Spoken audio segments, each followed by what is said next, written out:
Today we will be talking on adult vaccination.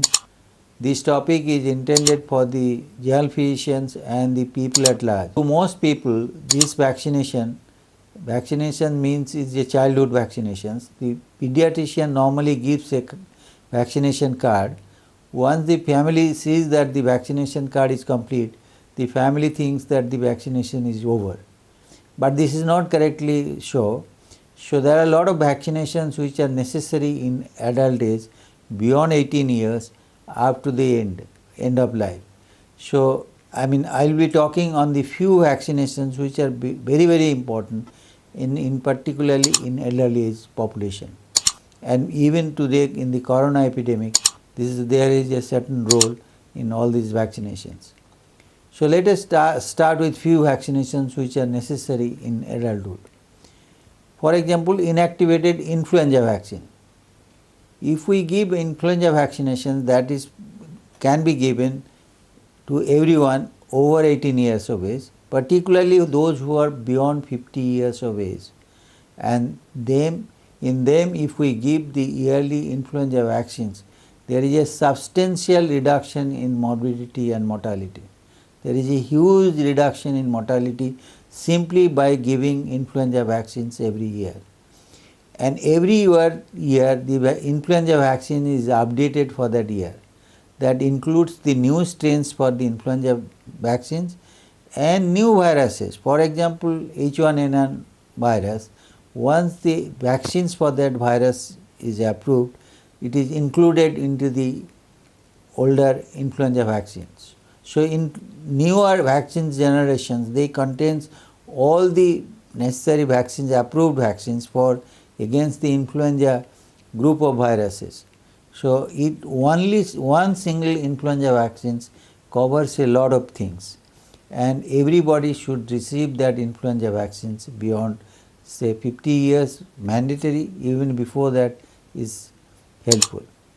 Second vaccinations which is important for the elderly population is that of pneumonia vaccines.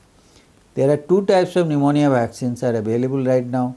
One is called conjugated vaccines, so available as Prevnar 13, and followed by Pneumovac 23. So it depends upon the number of strains of the pneumococcal strains against which the vaccine is produced. If it is a conjugated vaccines, it is called conjugated vaccine, and another is non-conjugated vaccines. Current recommendation is that everyone should get a conjugated vaccine first, followed 2 months later by the non-conjugated vaccines. So that finishes the lifelong course for the pneumococcal vaccines. Nowadays, the studies have shown if a person who has got immunized against both influenza vaccine and conjugated pneumococcal vaccines, there is a substantial reduction in lung inflammation in the COVID pandemic. COVID pneumonia often are complicated by the bacterial pneumonia. So if we can prevent that bacterial part of the pneumonia, we overcome the COVID pneumonia easily. So this is what is the current findings, that people who have received the both influenza and conjugated pneumococcal vaccines, their mortality is less compared to those who has not received these vaccines even in COVID pneumonia. The pneumonia vaccines are very important, particularly in dialysis population and the population at large. For example, as our experience is that patient who has admitted with say heart failure, he has a congestion in the lung, so it follows by the influenza virus followed by the bacterial pneumonia, often die of pneumonia. Even patients who are put on ventilator, they develop a ventilator associated pneumonia and die of pneumonia. So if we can vaccinate both influenza and pneumonia, there is a substantial reduction in morbidity and mortality in elderly population. These are two mandatory vaccinations for the elderly. The other vaccines like triple antigen, so you can give triple antigen every 10 years. MMR is already given childhood. If they have not given, MMR can be given. Then the other vaccines which is important in this elderly population is the hepatitis B vaccine. If the patient is not vaccinated against the hepatitis B, he should receive the hepatitis B vaccines. People who are going to endemic area like yellow fever, they should get a yellow fever vaccine.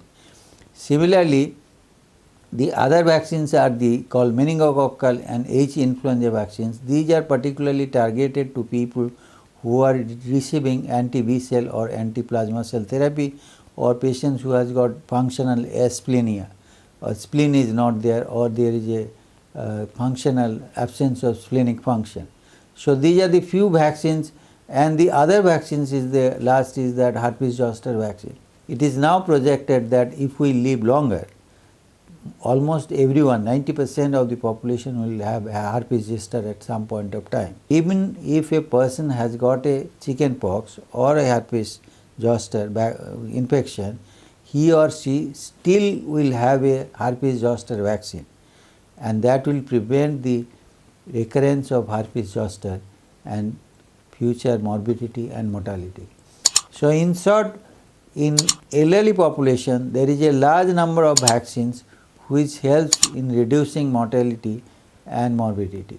And to our experience, vaccines has revolutionized the mortality in elderly population. Thank you very much.